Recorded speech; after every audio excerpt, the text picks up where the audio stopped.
Praise the lord. ఈరోజు దేవుని వాగ్దానం.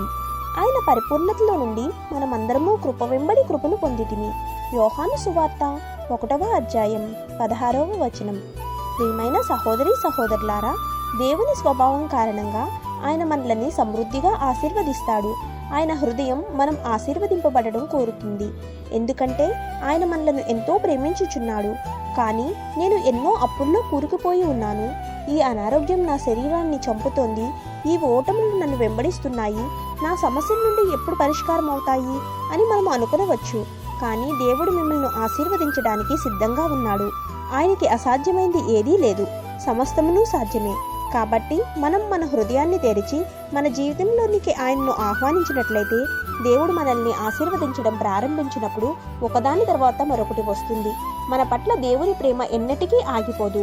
ఆయన ఆశీర్వాదాలు నేటి నుండి మన జీవితంలో ఎల్లప్పుడూ ప్రవహిస్తూనే ఉంటాయి. ఆమేన్.